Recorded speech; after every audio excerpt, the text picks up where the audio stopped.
I wish good things to you who is watching this. I am Alexey, and this is our fourth stream of viewer game analysis. I will be analyzing 3 games today that you guys sent me, all hopefully very interesting, all hopefully very instructive. And today, we're starting with a game sent to us by Corelli, who is actually playing against another viewer with a screen name Fluke again. But Corelli here is going to be our protagonist. By the way, I've ordered, as usual, the 3 games in the order of the strength of our adversary. So at first we're playing an sort of intermediate level player between 400 and 500. Then the next one will be an international level player rated around 600, and the last one will be against one of the strongest players on Board Game Arena, rated around 800. Now, and first of all, I really like this game because the player with screen name Corelli purposely sent me with a game with like more mistakes than usual, many more mistakes than usual, and I commend him for that. Because sometimes, I mean, I do get actually a lot of game suggestions these days, which is why I'm doing not 1 but 2 analysis streams in March. There's going to be one more next week as well at the same time, so 5 p.m. UTC +0, March 19th. With 3 more games. But yeah, but sometimes I can't pick like all games that are sent to me, even though you're still encouraging me to send games. You know, the more games you send me, the better. Sometimes I get a game suggestion where, like, you know, I won +40. Well, yeah, sure, I can analyze it, and I will, but then we can't like necessarily make it very instructive if a game is just like super imbalanced. I mean, we can learn from everything. But anyway, but these are the types of games that I like analyzing the most. Alrighty.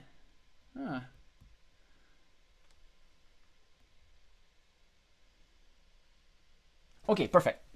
We're gonna start. So here we're a starting player.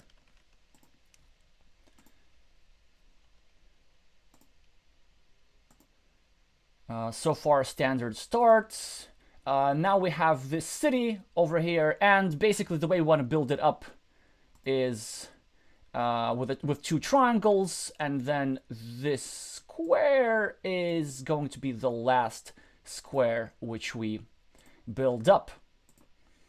So our opponent is continuing his road, and now comes the first mistake of the game. So what would you do with this tile? I know what I would do with this tile. I would start a new city here. It's perfect place, you know, very safe. Plus pre-building a 3-point road, which is sort of an attacking point for this square over here. Like if we get a crossroads and then another crossroads, and then we could block everything that's involved. But our protagonist here gets impatient. Why is that so? Because, well, first of all, yeah, you're kind of following the idea of building up your city in which your opponent's road is sticking in such a way that the shared square is being filled up last. But this is probably the least efficient way to do this. So the best ways, of course, is to grab a triangle, be patient, wait for a triangle, and then to grab a triangle with the road at the last moment. And then we get a lot of points for the city, and our opponent's meeple is still on the road. But here, like a regular city cap would be sort of the next best thing. It's a bit of an inefficient use of a city caps, but a city cap with the roads is probably the worst one, because even if we get the starting tile, then we will just be in continuing opponent's road. So we are sort of adding points to them unnecessarily, and you'll see the consequences of that. But the first kind of instructive moment about this is you can be very patient about the tiles. So I know that unless my city is being attacked from above, I don't put anything in that square unless it's a triangle. But let's see. And now our opponent gets creative, and they are pre-finishing their road, but also attacking the city at the same time, and I kind of rather like that. You see, we save our city, but then we will be forced to add 3 points to our opponent's road, and also we're going to give them a meeple back. So if anything, now a starting tile is not that useful for us. Because have a look at this mini battle, right? We have 5 points for the city, and they're going to have 4 points for the road.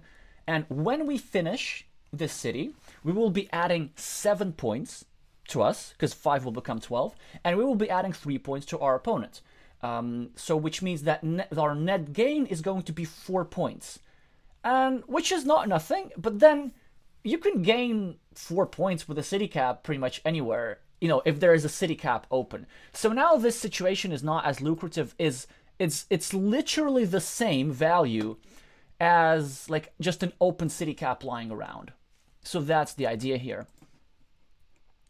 Yeah, I think like many people just don't realize the actual value, the points value of certain situations. Hi Kirill, hi P-chan. But yeah.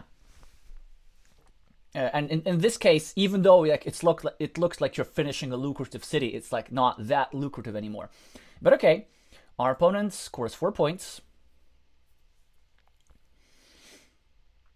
We probably start a road in the best place possible because we're also making this road square here, over here, vulnerable to a straight line or something like that. They pre-finish their road. We continue our city. They now start attacking our city, and here comes mistake number 2. So far, actually, our opponent's playing decently. Here, because you see this tile and this tile, look, kind of, there's one of each kind of dagger tile. Okay, I'm gonna keep using this. I'm gonna keep using Juliano Apostata's terminology. So he calls these city caps with a turn daggers and certain kinds of daggers. Right. Although I'm not sure if I can say these words on YouTube because maybe the algorithm will like shadow ban me or something. But yeah, but you can watch Juliano's stream to see what I mean. Okay, so here I would definitely go like this because our opponent is about to block us and we sort of have to bail out. Yeah, it's a bit unpleasant, but we don't have the odds of you know, hoping for something good, because essentially if you don't do this, what you're hoping for is that you're going to get a city with a road before our opponent gets any kind of city. You don't need to do any math to calculate that obviously our opponent has more suitable tiles and it's their move, so the probability of them messing with us successfully is actually much greater. By the way, let me turn the tile counter, but I will be like turning them on and off because it's not like the tile counting super matters for these opening decisions. But okay, we just finish our road. It's like probably the next best move. So that was like really mistake number 2. They finished their road, their city as predicted, but it's fine. We still have 4 tiles. And by the way, if we get a starting tile, obviously we don't finish this city. We finish this city over here on the right and drop a 9-point farm or something. Okay, now comes mistake number 3. So this is a fantastic monastery spot. 5 points, very safe, and not only that, it controls an empty feature, which is the next best thing after controlling your opponent's feature, and it is preparing to either take a regular triangle and take the city, or to take a triangle with the road and take the city like this, and then potentially like build around all the way over here and build the city like this. Now the next best thing is our opponent claiming the city, maybe with a... But then we will be controlling their city, so they will be forced to add a monastery point if they build up their city, and we will be easily able to take 2 roads, and a curve to try and block this square if our opponent, in fact, places a meeple on it. But okay, but we don't do that. Instead, we go for the 4 points. It is controlling an empty feature. It is controlling a 2-point road, which is pretty nice. But the problem is they are... Well, first of all, it's 4 points instead of 5. And 2 of the T-shaped crossroads are out. So the idea why you want to control these road ends is you want to score 2 points with extra value for the monastery for a T-shaped crossroads. But okay, it's fine. It's like, it's not, you know, it's not sort of the mistake that's losing.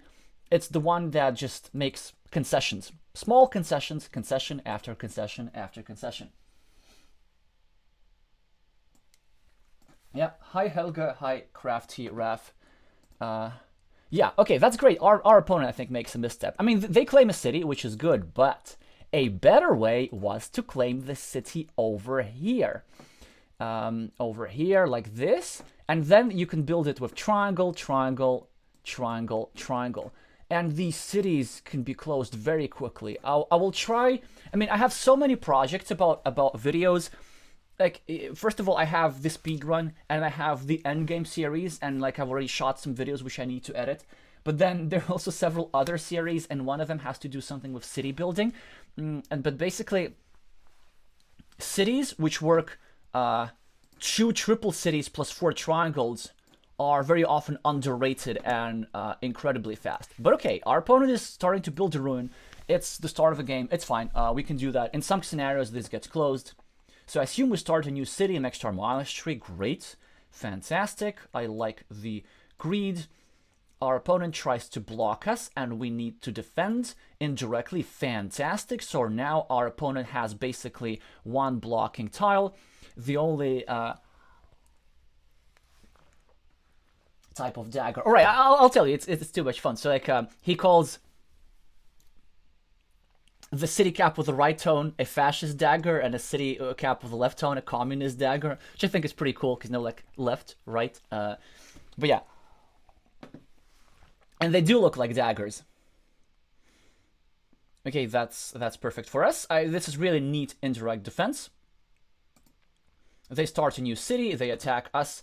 Also, another move that I quite like. And we drop a farmer because it's going to be a big farm, once we finish this. And we don't want to be dropping a farmer as we finish the city, because as we finish the city, we want to be claiming this 4-point road. There are still 3 tiles that fit over here, which gives us like 87% chance, which is fantastic. Of course, the downside now is we don't have a good use for the monastery. Probably I'd put it somewhere here just to create a blocking platform. We can't really be spending our last meeple here on the monastery, even though we have 2 open cities, so we're likely to get a city back. We'll be losing value from crossroad tiles, which is a bit problematic in my opinion. But I mean, if you feel that you're behind, you could probably meeple this, but our protagonist doesn't, and I agree with them in this case. Probably just creating a blocking platform would be better, because this city is not really all that dangerous just yet.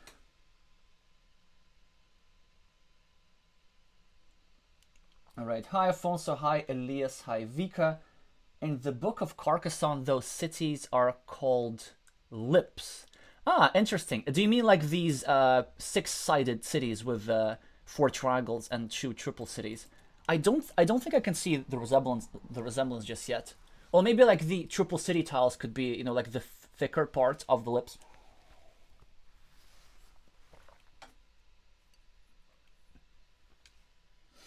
Alrighty.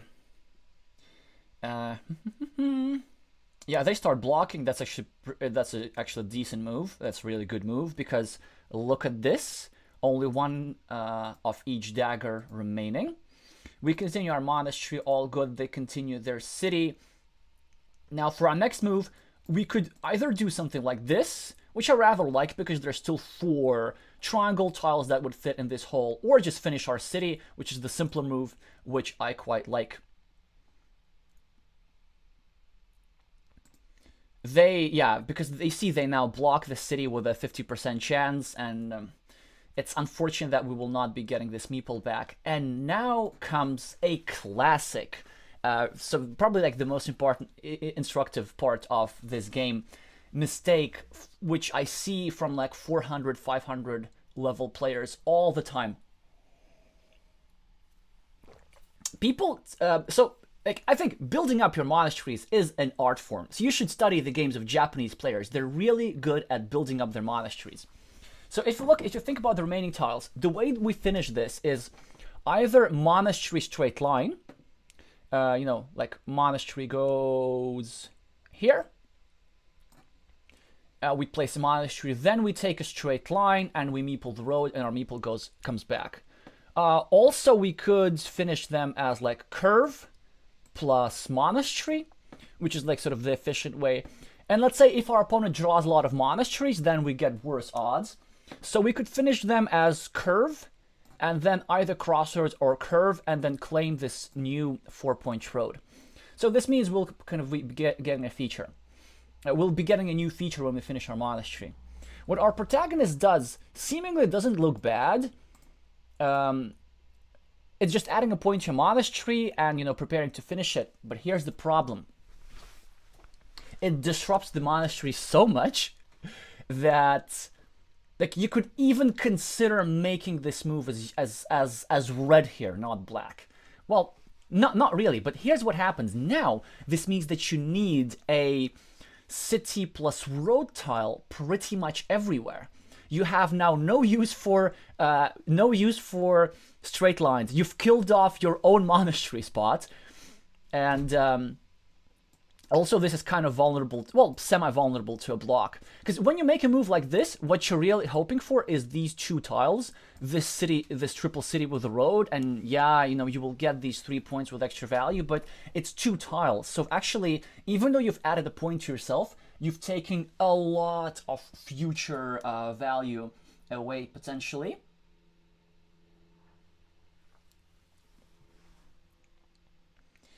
Alrighty. But we're gonna continue. So far as the game not lost yet. Yeah, our opponent immediately is starting to block. There is some merit in doing something like this, but probably just have to start a new city. I don't know, maybe somewhere here or like here. Yeah, just start a new city somewhere. Let's see what we do. We just dump the tile, which I'm not a fan of. I mean, why don't take points? You have 2 meeples. Just start a new city. That's, I think, should be quite simple. Okay, they don't finish their city. They instead continue to block. Okay. I think it's, on their part, a little bit impatient. I would have waited for a curve. I would have waited for a curve, or I would just, you know, not risk it. Now again, we can start a city. Like over here. Over here is a bit risky. But we choose to create a blocking platform. Like, we just keep losing, we just keep missing moves, and that's sort of the problem here. Now, they don't have a place to place the crossroads, so they decide to equalize, to sort of get some benefit from us completing the city, which we still have an 88% chance of doing. And now here, so you see this monastery would have been perfect here. We can't put it there because we've killed off the monastery spot. So we probably have to take a 2-point road or something. But instead we take a 6-point monastery. I can empathize with that. Yeah, I think it's an okay move. Because we're looking for another monastery here, basically, and a curve.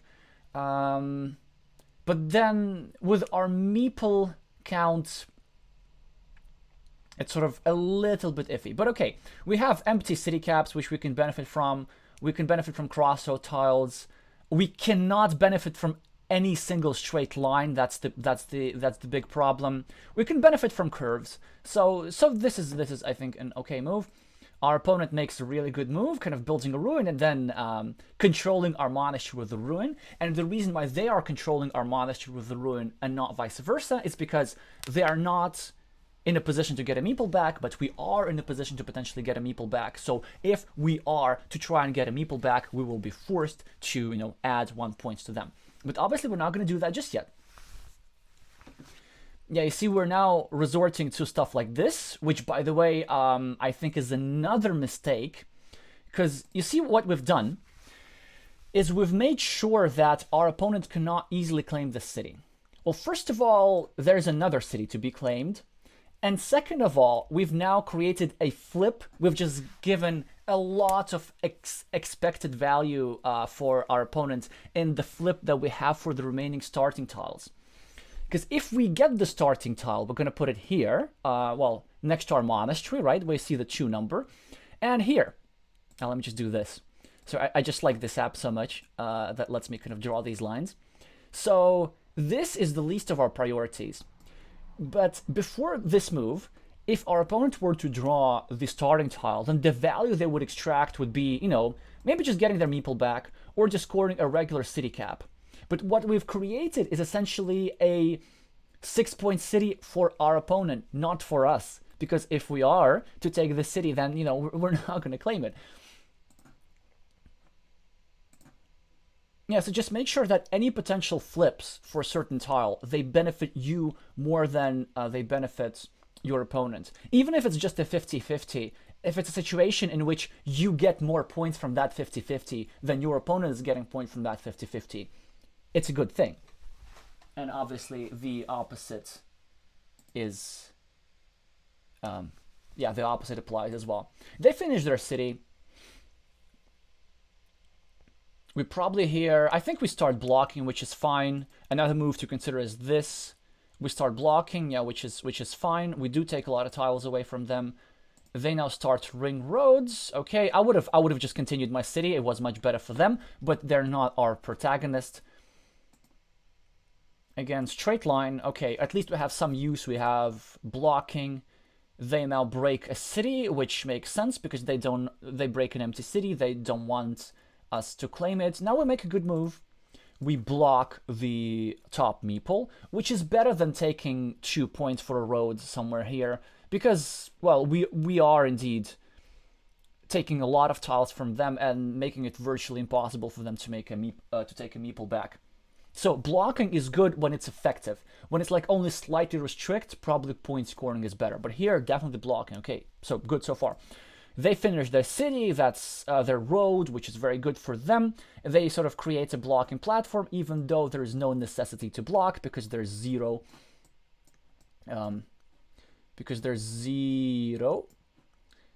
tiles remaining over here. All right, but we are continuing. We're continuing to break stuff. It does indeed look quite painful, the amount of tiles we've had to discard. So to play a game where you have no use for triangles with a shield, it's really, really painful. Okay, our opponent gets the first triple city. And now comes the second biggest mistake of the game. So with this move, we get a starting tile, which is fantastic, which allows us to finish the monastery and then to claim, let's say, either a new city if we please, or to drop a farmer if we want to be risky and flip for the 6-point city.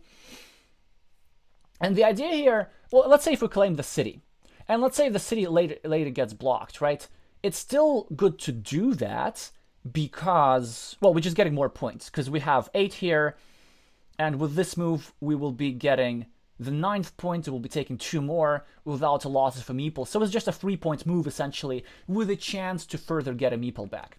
So like, even though it looks very vulnerable to meeple a city like this, and in fact there is a tile, for example, like a triple city with a road that can go over here, and which can completely tie up this meeple. Well, first of all, if that happens, we get a ruin, which is pretty nice, and a healthy one.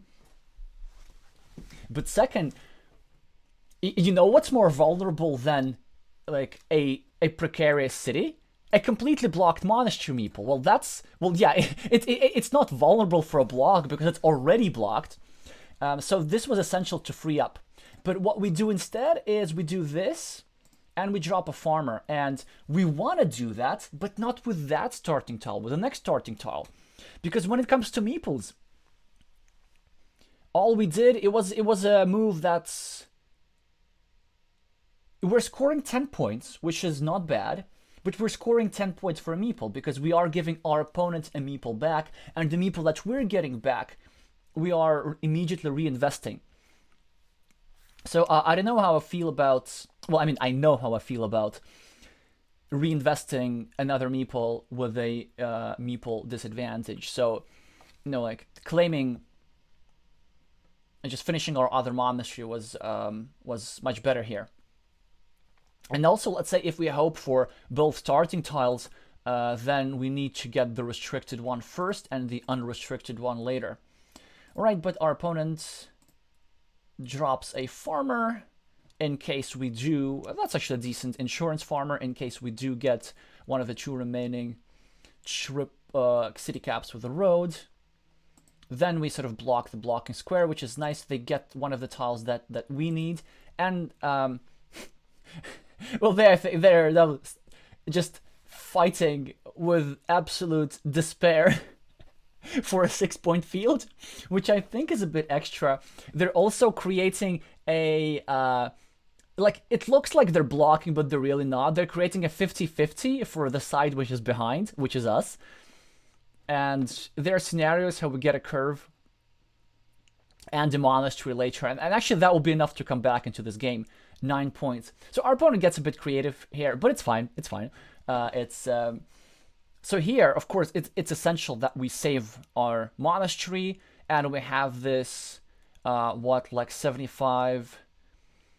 Yeah, that we have this 75 times 50, like this 37%-ish chance of finishing both features, which would be fantastic, which would be the way right in the game, curve plus this. But instead, I think we make quite a, well, almost aimless move. It's like harassing the city a little bit, but this city is not going to get closed no matter what. So it's essentially wasting our move, and our opponent immediately blocks this. Yeah, of course it sort of kills off their field connection, but it doesn't matter, because if they get the monastery with the road, they will put it here. And if we get the monastery with the road, yeah, well, now we won't put it here, because we cannot finish this monastery any longer. But the problem is, this is again a situation where there's a 50-50 flip, where our opponent has the better expected value from that 50-50 flip.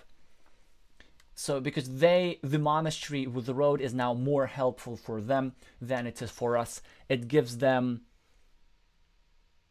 7 plus 6, 13 points with an investment of a meeple, or 1 plus 6, 7 points without an investment of a meeple. Whereas for us, it gives either -3 if we were to score the road here, or it gives us +9, -6, +3 with an investment of a meeple. So just to be clear, even though this spot looks pretty, now as black, we have no incentive of placing the monastery with the road here, just because we'll be losing so many points. All right. They dump a monastery. There wasn't a good use for that. We just sort of keep dumping roads, which is like, it's his marginal value for that, because let's say if they get the triple city with the road, it already pre-blocks their future city. Oh, or was it them? Okay, it doesn't matter who it was. These were not significant moves. We scored 4 points for a city. So far, so good. They dump roads. We take every 2-pointer we can get. But of course we make a mistake here. Like, actually, we're really helping our opponent here. Because now, if they get... We are pre-building a 2-point road for them. If they get the tile that we need, the city cap with the thing, right? Then they can put it over here and score 2 points for a road as well. So I know kind of our game is really predicated on that city cap anyway, but there's no need to give your opponent extra value. And the thing is, when you do these kind of moves with a piece of road, especially with a piece of finishable road, you have to look at the following tiles. You have to look at the number of CCCRs remaining and at the number of triple crossroads with a city cap, because these are all the tiles that give extra value if placed over here, because your opponent can continue their city just by continuing their city, or simply by placing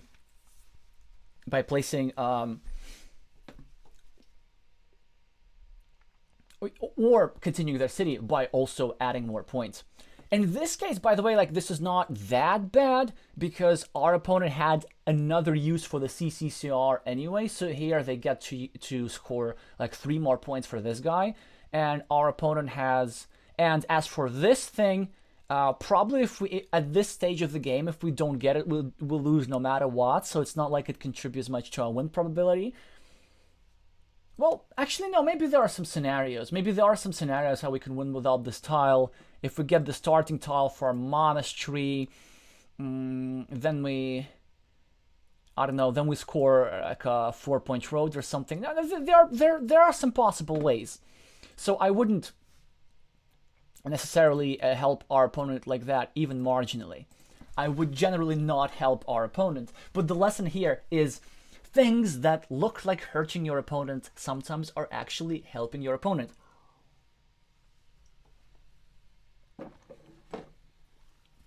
Alrighty, we're continuing. I should make this smaller also. They're adding stuff to their city, which now exceeds our monastery in terms of points. We sort of keep blocking, creating a connection platform if they need to. Now here we get unlucky. Our opponent gets the third and last triple crossroads with a city cap. Yeah, it only happens once every 8 games, so we could say that. But we had we played other moves more optimally, we would have had outs to win this game, even without this tile. Well, they now do something what I think is inexplicable. They score 2 points instead of scoring 3 points, so they don't use this advantage that I was talking about, but it's okay. And also, like, they are ahead, but yet they're creating flips for two 3-point roads over here and over here. And if we win both of them, we get 6 points for free with no meeple investment. So if anything, they're kind of giving us a slight chance of coming back into the game. So probably here we need to try something crazy. I don't know. Yeah, we need a meeple, really. Shall we just drop it here and like leave 2 empty cities and hope for 2 city caps? Maybe that could be the play here. We need to find like something really, really radical. Or I guess, yeah, it's an okay move. It's just not good enough. Like, it's just not it's not gonna cut it at this point. That's the problem, because we're just too far behind. And they also break our city, which is not super helpful. Here, yeah, I think just when you have, okay, general rule, it doesn't matter who's ahead or behind. When you have a city cap, you typically want to meeple it in order not to leave to your opponent. However, when there are 2 city caps, it's okay to just drop them somewhere and then flip for these city caps, because typically, well, it depends on the tiles remaining a lot, and I've been postponing, well, actually working on my probabilities video for months, but like when it comes out, you will see how hard it is to make. But one part of this video is about the probabilities of your opponent picking up empty features, and basically your opponent taking away both city caps typically doesn't exceed 20%, so that only happens like 20% of the time. Like 25 at most.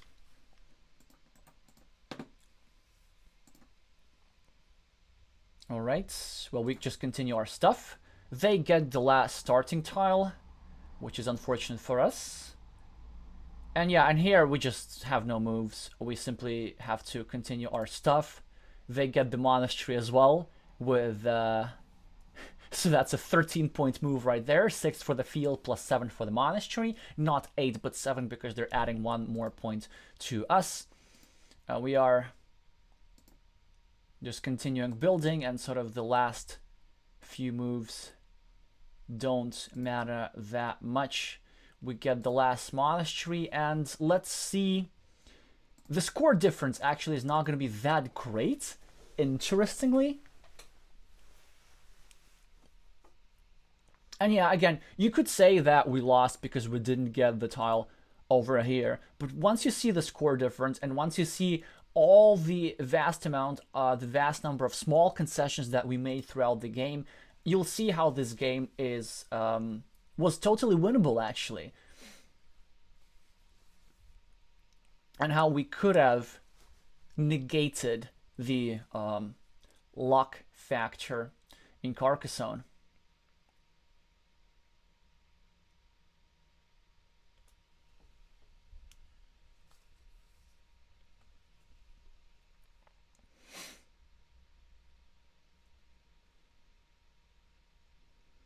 Yeah, so we lose by 10 points, which looks like a lot, but adjusted for sort of these extra concessions, it does seem like it would have been a win. Even with just this one triangle move, we get another monastery, we get a 4-point road, and then our game is just rolling. Yeah, so hope you've learned something from this. We're gonna move to our next game. And also, I commend Corelli here for sharing the game, which probably like literally has, you know, a lot of mistakes and much more than normal, as opposed to, you know, I won a game plus 50. Let's review it so that everybody can see how I won. All right. Okay, Lots of messages. I'm gonna read them later. Oh yeah. So now the next game. Our protagonist here is the Latvian player with a screen name Kier, or K-I-R, or K-I/R. Actually, I'm not sure. If you're in the chat, do let me know how like what's the best way to pronounce it. For now, I'm just gonna call you K or Red. And we're playing here against a strong player against Vladimir Chendev, who, well, has participated successfully in a lot of international tournaments in the first 2 editions of the World Team Carcassonne Online Championship. And he's, in fact, the antagonist in the most viewed video on this channel, which is called Can You Find This World Champion Move? So he was playing against Takafumi, which is okay. And it was a rather close game. But it's just an arena game, so a bit lower stakes, and our opponent is starting. Here we get a monastery, which is fantastic. They just do this. I would go ahead and meeple a road here, but this move is fine. Here we go here. I would again meeple the road here, but city is also fine because like we're controlling the city anyway. We can meeple it later, and if our opponent meeples the city, then we follow the usual plan. Go here, block, build up 8 points versus, well, yeah, probably like around 8-ish points, so that would be equal. And if we get the city tile, then bam, then we meeple it later. But again, it's fine, it's fine. I just like don't like leaving like anything empty really. I think they make a mistake. They help us build up their monastery. Like the better play was just to start a new city over here, which was quite safe because it was not attackable. So let's say because we can't attack it with a curve like this because we're making our own square vulnerable.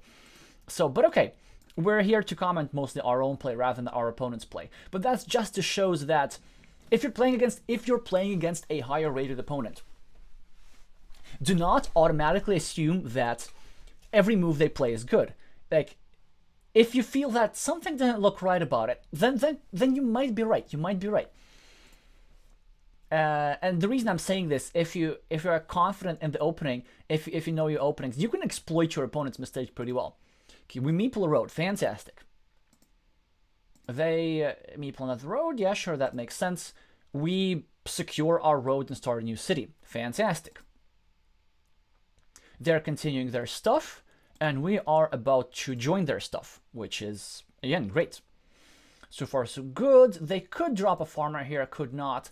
And here, to be honest, like, I didn't know that... So I think at this moment, our protagonist was rated...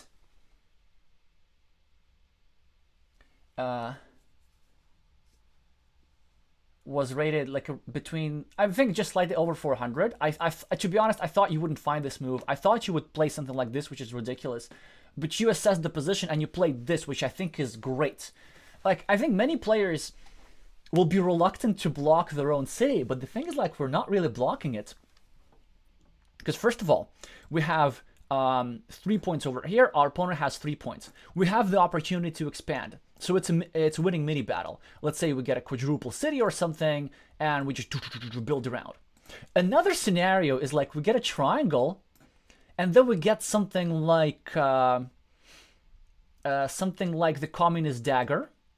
So like this, and then we're actually preparing to finish our city, and then leave our opponent stranded with the road. So like lots of good things can happen here, and more importantly. Well, not more importantly, in addition, we're also pre-building a road which we're controlling with the city. So what we're really preparing to do is like getting a triple crossroads with a city cap and meepling this road and just building it onward. So great find here. Yeah.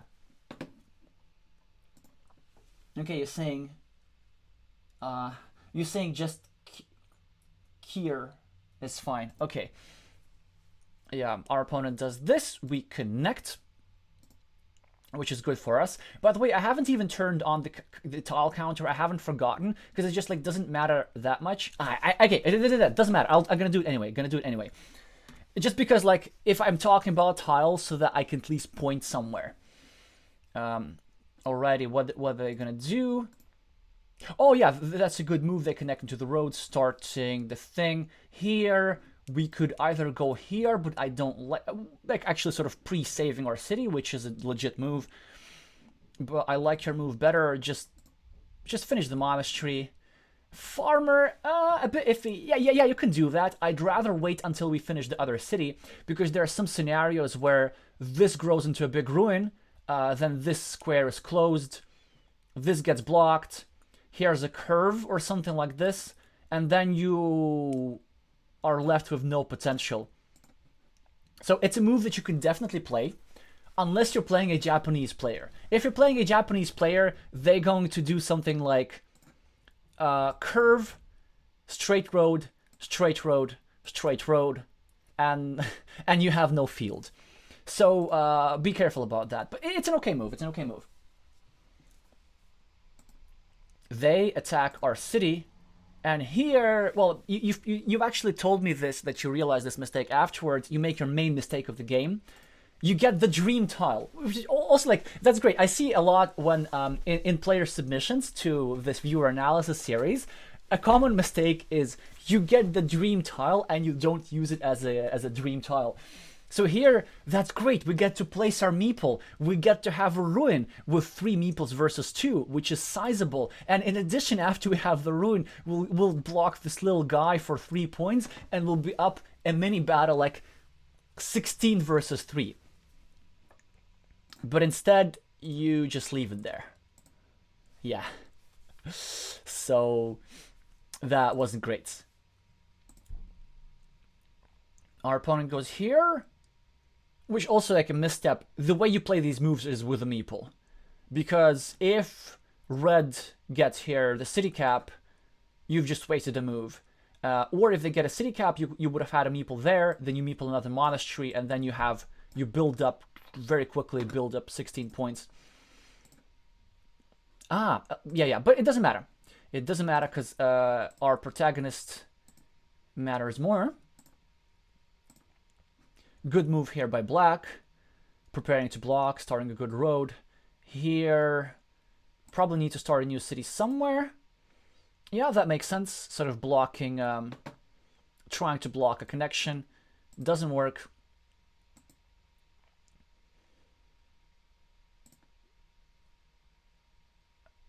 Yeah, then we gain just a couple of points.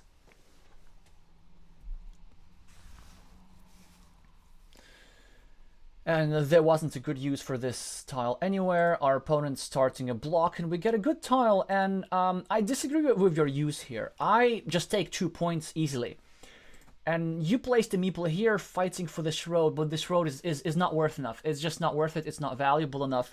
And also, you gotta know that there are 3 starting tiles remaining, and in some scenarios, curve, curve, and you lose the big road anyway.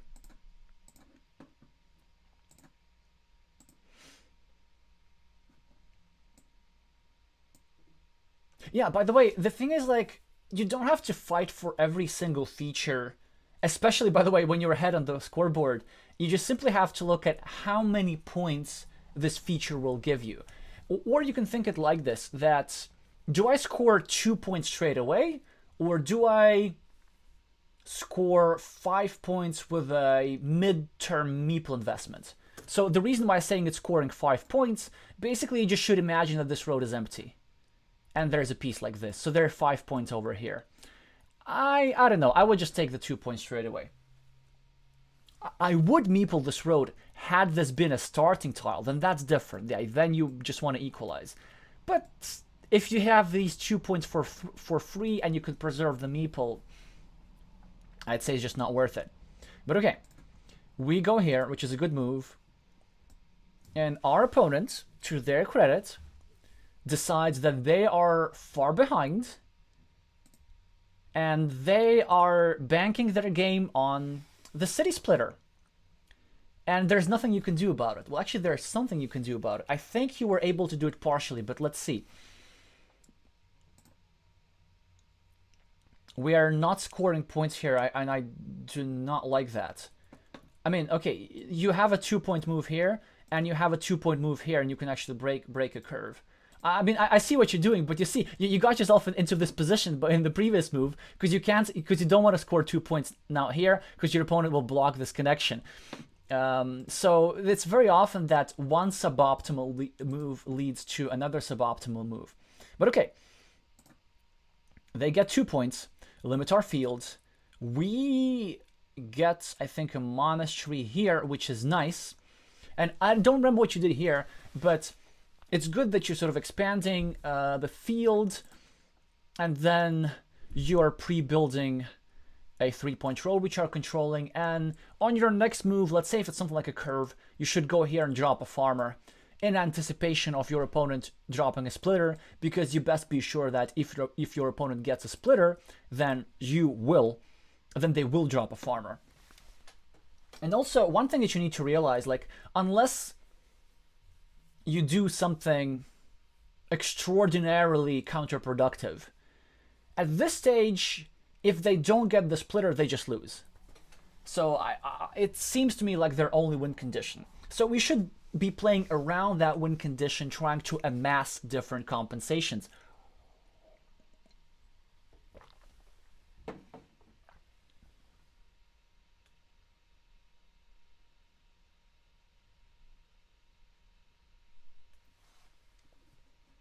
Oh yeah, in addition, actually, a Craft Giraffe is saying here that...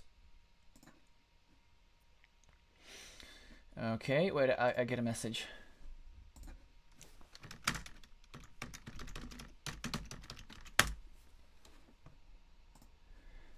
Oh yeah, well, so that's perfect.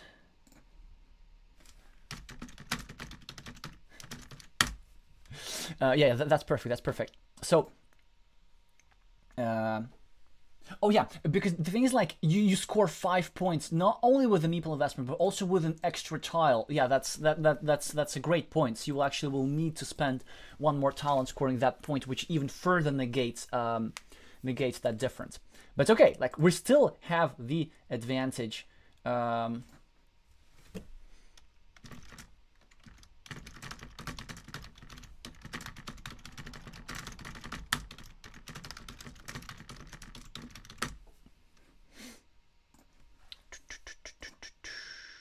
We start a new city, which is great.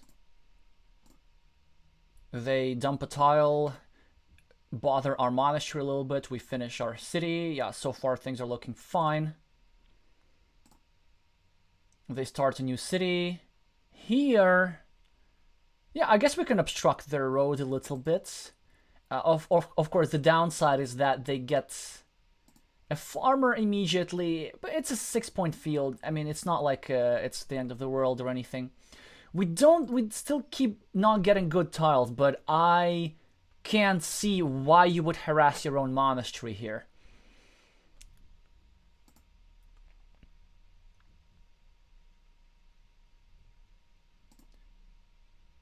Well, I think I can see why, but let's see. Now here, what we can do... Oh, probably go here and meeple the farm. I like that actually a lot. Let's see if you do that.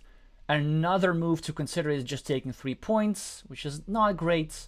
I mean, it's doable, or just starting to block. All 3 moves quite equal. Let's see what you do. You go for the 9... for the... Oh, okay, okay.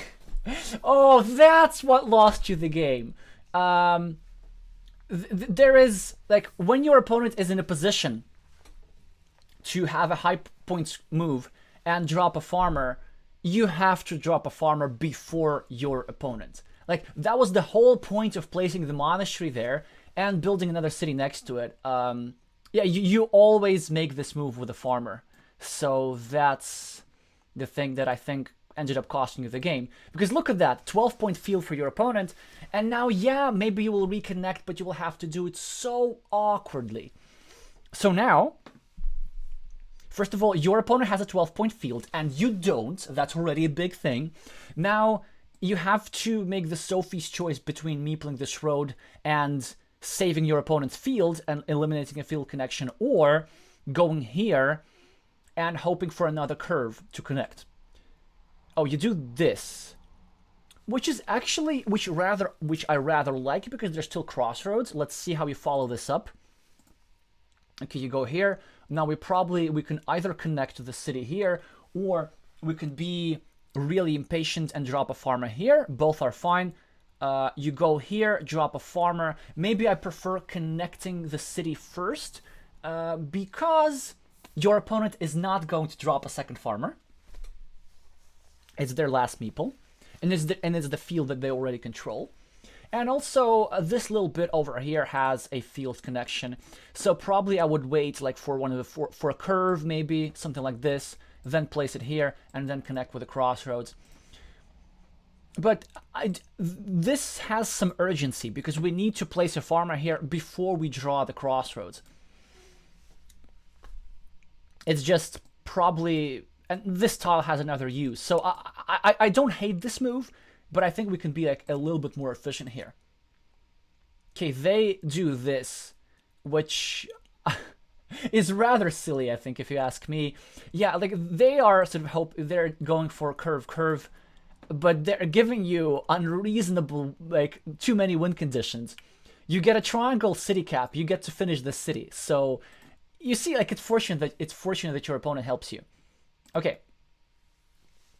Now here, this move. You can either dump this monastery, there's a case to be made for that, or you can use the monastery as a monastery, there is a case to be made for that as well. If you're going to use the monastery as a monastery, then the way to do it is here. So first of all, okay, I gotta do this, yeah. Wait. Why can't I do this? Okay, fine, I'll just like draw a piece of monastery. So first of all, this would be the highest point on board. This would be 4 points. Well, I guess there's 4 points as well, but this also serves two other purposes. It closes down a second field connection, and it is rather diversified because you can use city tiles to continue here, and road tiles to continue here. So that's pretty decent. But instead you go for the 3-point spot, also helping your opponent build up the monastery. The good thing is that you're controlling the square, which they can use to create a blocking platform over here. But like all this thing, like all this area with this road, is just like, this is unnecessary commotion. Like, okay, we've established that this thing is something that just shouldn't happen before. One intermediate player mistake is sometimes just not evaluating where the actual game is, like where the game changing, the win creating plays are.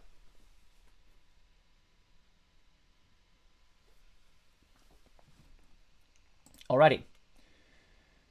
They start a blocking attack, and you here make an excellent move.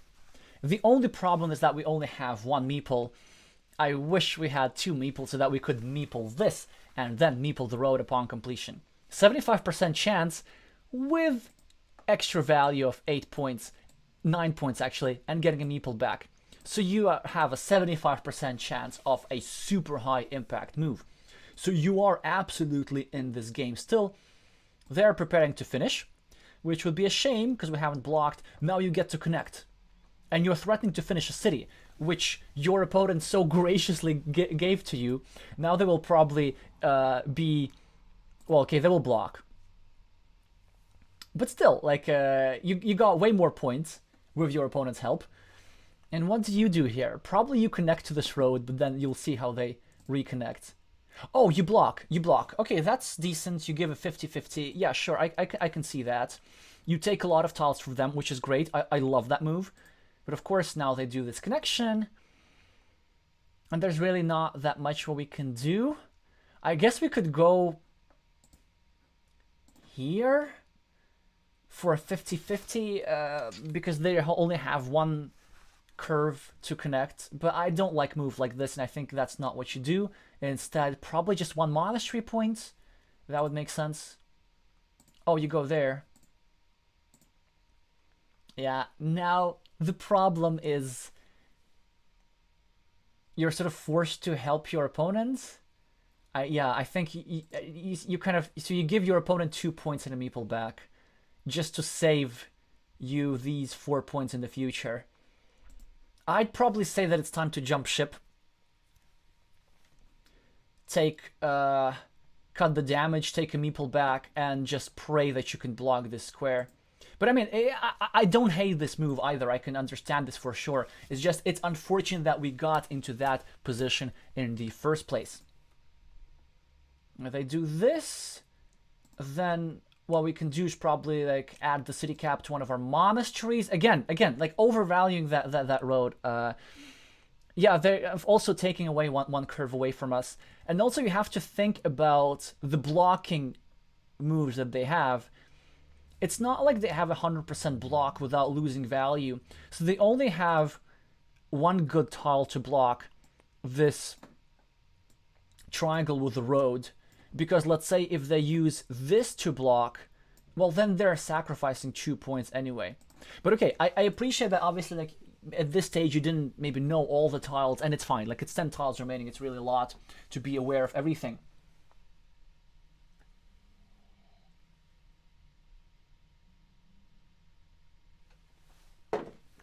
Alrighty.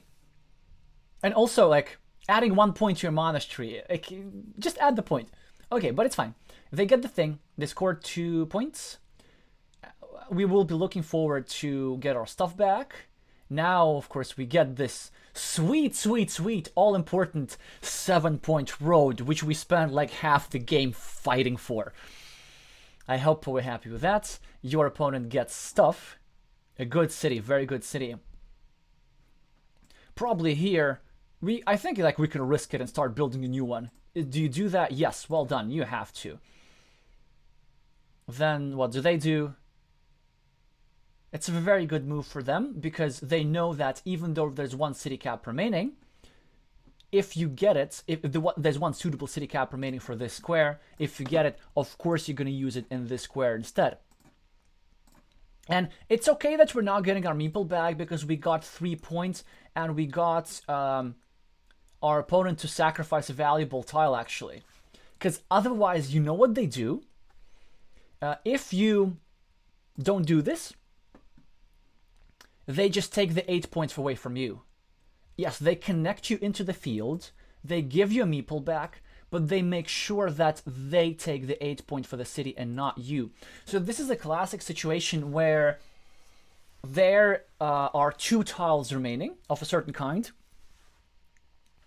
And even though it can benefit your opponent, then you can still place it in that place for your opponent so that you take like an 8-point city or something, so that your opponent doesn't take that 8-point city as well. So sometimes it makes sense to finish your opponent's features for them if they're threatening to finish features for them with higher impact. And you do that if you're ahead, and black is currently now ahead. But of course now they can't do that because they need to take one more tile away from you. So that's why your threat here that you created was excellent. Oh yeah, by the way, another standard situation where the 75% often occurs is if there's a monastery and there's like a 9-point spot open for monastery with the road. And then if by scoring a 9-point monastery, you give your opponent a meeple back. But if there's still one more remaining, typically you should do that because your opponent could draw the remaining thing, the remaining monastery with the road, and then get his meeple back with more points. I don't know if I made that clear, but some of you will know what I'm talking about. Maybe if somebody, because in the chats, you can also, I also like encourage you to explain things to each other in the chat, which I see that you do, which is great, which makes my job much easier. Yeah, daylight saving time. Okay, to you, 1 point, perfect. They do this. Now we have our thing. Unfortunately, one move too late because now we will have two meeples to play. But only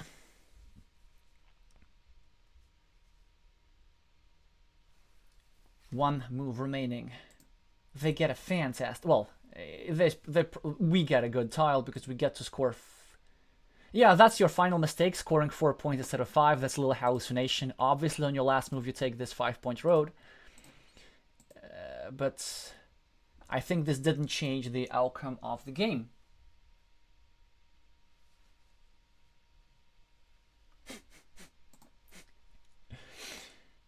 That's very nice for them because they get to score 4,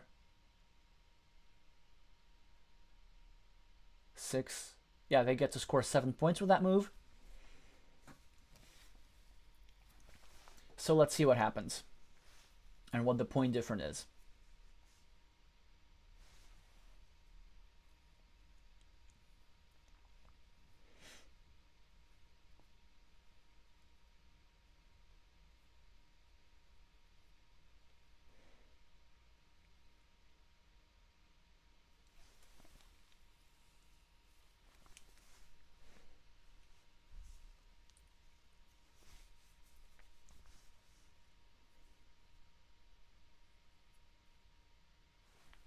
So we actually only lose by 2 points. I'd say game that we were totally in control of, but let slip away.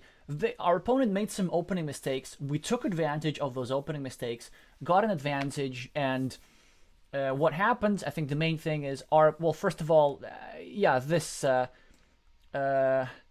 this thing probably here mandated a meeple, but it's fine. After that, we didn't manage to get the compensation for the one tile that our opponent could use to get back into the game. So if your opponent has a win condition, then you got to neutralize that win condition. But of course, these 2 points could have been amassed everywhere. So let's say 1 point if we just take that mistake away, and the other point could have been, I don't know, placing the monastery for a 4-point spot instead of 3-point spot. That's one option. Another option would be to, instead of this thing, just add 1 monastery point for yourself. And there are like a couple of small things like that. If they add up, they do make that 2-point difference. And the third one is, of course, it was this play with the roads, where we actually spent a lot of resources in what ended up to be not a lot of points. So just recognize which features are important to fight for. Alrighty, I hope you learned something from this or found it interesting. There is one more game for today. That's going to be the highest level game, where we're going to be playing against another subscriber, again as our antagonist. We already had him as our antagonist. Alrighty. So this game was sent to me by Pchan19. We're playing against Nalahheim. It's a simple game, not arena. As you see, they're rated almost 800, so they're exceptionally good. Which means that I've been talking for so long that I have to leave you for 1 minute or so to grab me an extra glass of hot water. Feel free to contemplate the first move and our response.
Alrighty. This video was sponsored by hot water, Alexey's beverage of choice.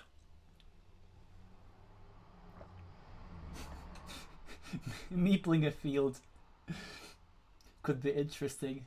Oh.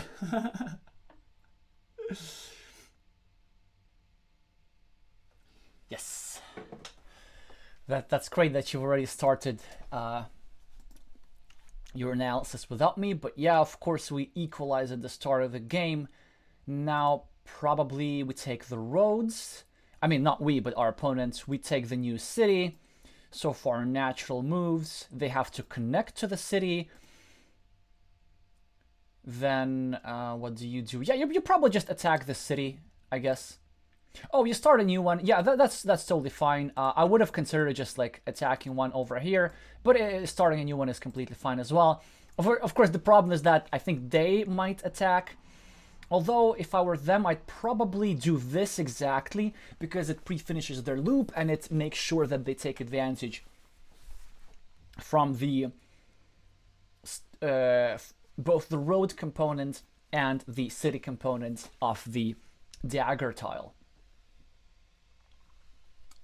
Now, I forgot what you did, but here, even though it's a 2-point monastery, it's a great spot to meeple, and I think many of you don't see it. The main reason is that you're controlling 2 of your opponent's meeples.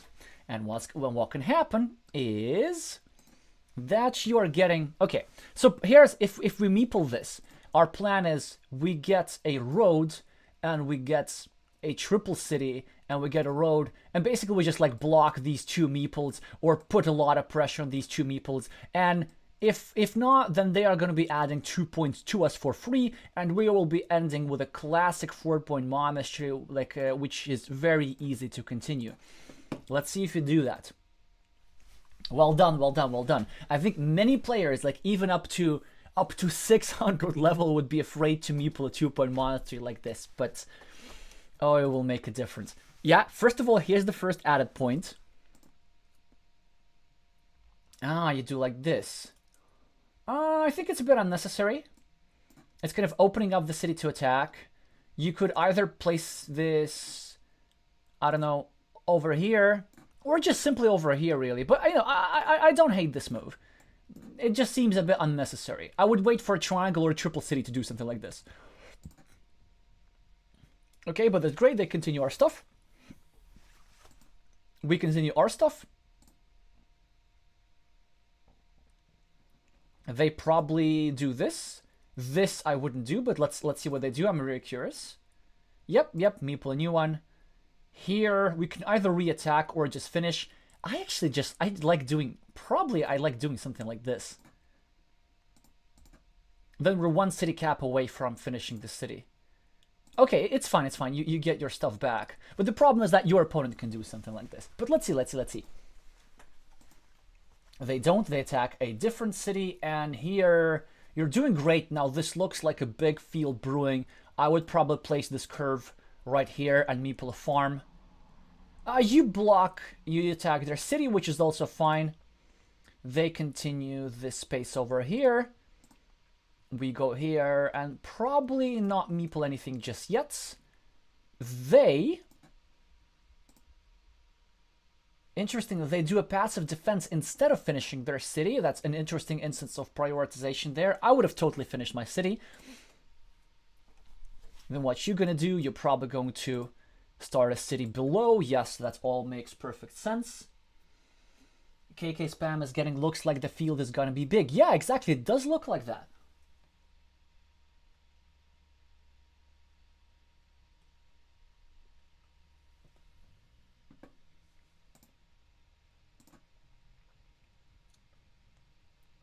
Three points for the roads. Exchanging natural moves here. So far, sort of simple Carcassonne, but it's really great that you saw the value of this monastery. Look, just look how nice it looks now. Here comes the second monastery, absolutely. Some of you could be afraid, oh, you know, our opponent's gonna get a triple city and get blocked. No, They're not, because you know where they need a triple city? Over here. So you have nothing to worry about. And now this is where they do a field. Here, we could finish our city, but I don't like that. I'd probably prefer doing something like this, preventing our opponent from separating and making sure that we have a slightly winning mini battle due to this square and potential of expansion. And also we make sure that one more city on what's, at least for now, our opponent's field is not getting completed. Let's see what you do here. Okay, you finished the city. Actually, this one I'm not such a huge fan, because it makes the monasteries vulnerable. Now they're actually vulnerable. But let's see what you do here. Yeah, our opponent connects to the field. Now here, I like what you did. This, and that's a good question. So normally, these moves come with a meeple, right? But I don't have an answer for this. If you are ahead, you place a meeple there in case your opponent draws the quadruple city tile. If you're behind, you might leave this without a meeple, hoping that you win the coin flip. We are 10 points behind, but we are coming right back into this game if we finish our monastery. So, I don't have an answer to this. Let's see what you do. I think you leave this without a meeple. But like typically these moves have without a meeple, and the only reason I don't hate this move immediately is the result on the scoreboard. They start a thing. We need to take 3 points. Okay, mistake number 1. There's a 3-point move. Take the 3 points. Not only was a 3-point move, it was a move which protected the attacking square for our monastery, potentially. It was a move that put the city cap over here and allowed you to take another city cap and potentially create a blocking platform against our opponent with tempo. And also, by placing these 3 points over here, it would create a counter field, which is absolutely great. So there would be like already 9 points here, potentially, versus 6 points over here. So just that one little move, so many things. Extra point, defensive monastery, blocking platform for your opponent, and counter field. For 4 purposes, and we missed out on all of them. But okay, I see that you did the move that I suggested earlier, but obviously now the situation has changed because there was this 3-point road on board. Yeah, they just keep scoring points. Now, probably here, I start a new city. Oh, you start a road. Okay, I can see that. I can see that. No, there's actually a problem with that. I mean, it's okay.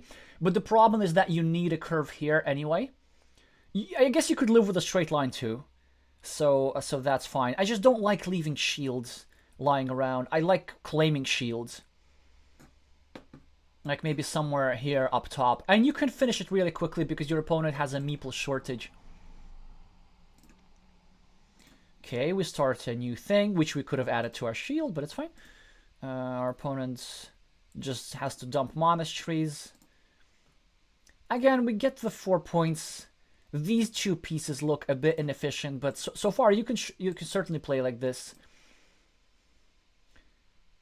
Here's the counter field created, but of course we continue our city so far. Again, like lots of natural moves here. Our opponent takes the 3 points that we didn't take, so we lose not 1, but 2 points from that interaction. Okay, here, we definitely go here, right? Of course. Probably with a meeple, actually. Okay, no meeple. I can understand that. And now your opponent makes sure that the city's finishable, that there is no losing mini battle. Okay, now I guess we go here. Yeah, so far so good. I'd say meepling is probably good, because your opponent can get a tile that both blocks you and scores them 4 points. Let's see if they do that. Okay, so they take the road that you don't take. Now here, probably you just have to take a meeple back from your monastery. Also restrict your opponent's field really nicely. They're blocking. Now fantastic tile for us. We get to finish our road, claim a new road. So far so good. So basically, the outcome is the same as you placing the meeple here earlier. It was just, I think, a bit safer that way. Oh, that's the move that can hurt you. Because obviously now, like, some players might get so scared as to do this, but actually it's not saving you that much, because then your opponent gets 3 triangles or something, or like a piece of big cities and loops back in through here. Basically here you just have to hope and pray and continue your own city on the left, which you do. Oof. Oof. Yeah, that is quite fortunate for them. What a powerful move. What a powerful move. Here, obviously you need to do something about it. You can't. You have to finish your city later and actually try to like do something about this. Maybe go here. Not here, because that's in your opponent's field. Perfect. Excellent. Then they connect here. Then at least you have an immediate reaction and we are able to prevent a disaster. But this sequence created an evil hamster in the middle of the board, which benefits the sides with fewer meeples, which your opponent is immediately taking advantage of.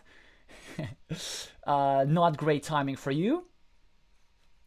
Now, I don't remember what you did, but I hope you did not finish that road in order not to give your opponent an abnormal number of green squares. I hope that you either took a monastery somewhere or took 2 points, maybe here or here, to create some sort of pressure on this square over here.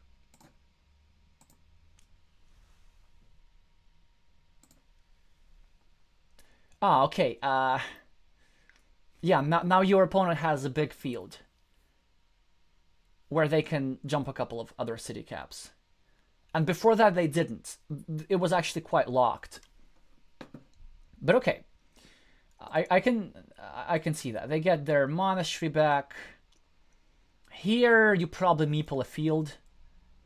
Okay, you continue blocking. Yeah, sure, I understand. You see, and they urgently continue the road and also drop a city cap into their field, which is, I think, quite nice for them. Oh wait, I gotta clean this off. All right. Yeah, you block the city cap in your opponent's field. That's great.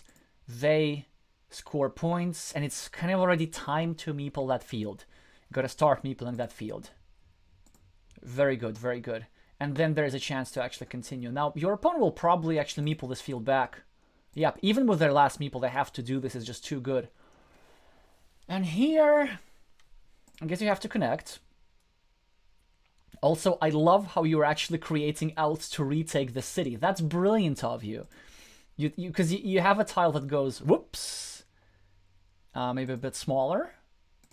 You have one tile that goes here and another tile that goes here. So that's just lovely.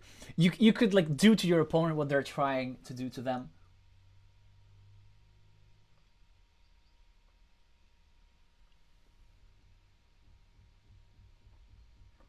Ah, Afonso is suggesting a meeple on that monastery to counter the field. Actually, that's an idea that I rather like.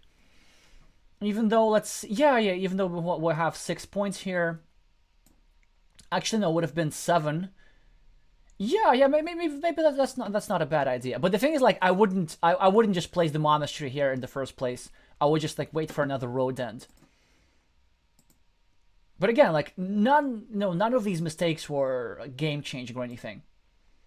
Yeah, so this is an excellent move from our opponent. They make sure that the dream of you doing this thing is no longer live. Actually, we still go here, right? Oh, and we hope for like a 75%er. Oh, I think we missed something. So, because I don't think that you win this unless you take over the city, right? Unless I'm missing something. Because the idea is that if they take the quadruple city tile, they are getting a lot of points, and probably you could not come back from that. Well, but if you do this thing of attacking the big city, then you still have the 75%, and you still have the city caps for getting your meeple back. So you have 4 tiles that do something good for you on the next move. And the only tile that you're like really missing value from is this crossroads. So it's a gamble I'd say is worth taking, but let's see. Can you get a meeple back? Oh! So you do the thing that I told you to do, but the move later. Yeah, it just does not make sense to me.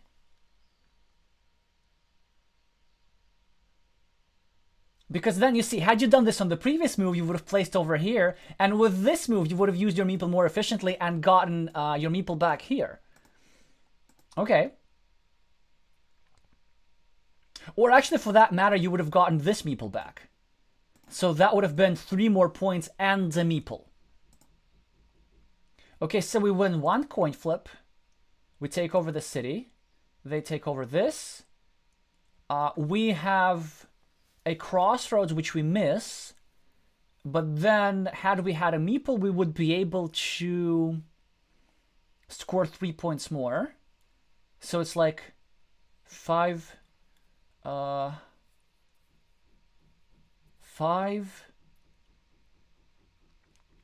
So it's like 8 points that we lost, basically, from this sequencing. No, 8, 7. Because this city now has 1 extra point here. Let's see if 7 points would have been enough. Now they do this, and then we'll lose the coin flip. For the quadruple city tile, they end up with 1, 2, 3, 4, 5, 6, 7, 8, 9, 10, 11. Which is also just amazing how they built it. Like, they got an 11-point ruin out of nothing. You have to give credit to your opponent.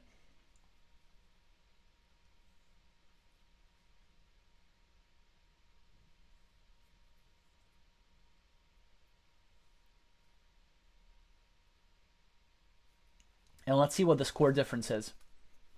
So the score difference is exactly 7 points, which means that had you used this tile to attack this city, you would have tied, and you would have still, and if you win this coin flip, you win no matter what. So yeah, unless I missed something like, wait, like this move over here, right? It was black, it wasn't red. Can you just correct me? Black placed this tile, not red. Yeah. So first of all, I think the main lesson from the end game is that it's no longer about points.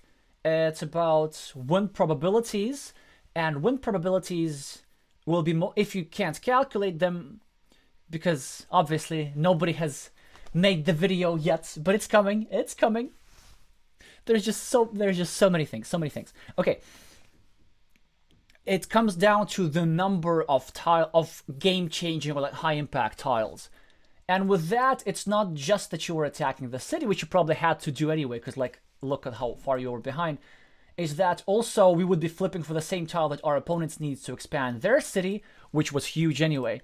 But also, we'd be setting ourselves up for not 2, but 4 useful tiles. So that's efficient use.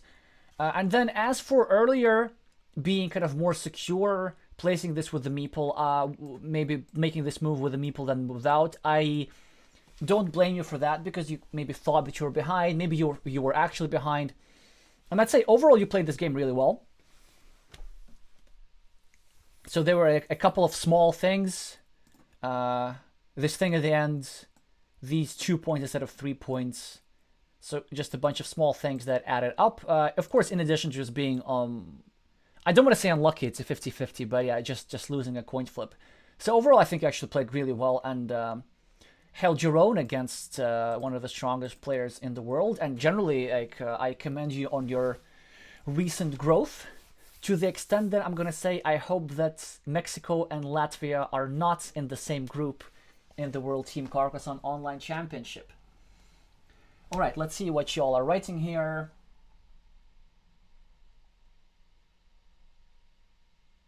Okay, good. You're just saying that that move was indeed black. But also, by the way, that's a sign. If I have to check who played that move, that's like maybe not, probably not the best move. Alrighty. In about an hour, I'm starting a friendly match. Latvia is playing Spain. We're preparing for the World Team Carcassonne Online Championship. Do send me suggestions for the next for the April analysis stream. For the second March analysis stream on March 19th, I pretty much already have the games. But yeah, I hope you learned something or found this entertaining. And also, I hope that my keyboard works again. Yes. Thank you so much for watching. And I'm gonna see you soon.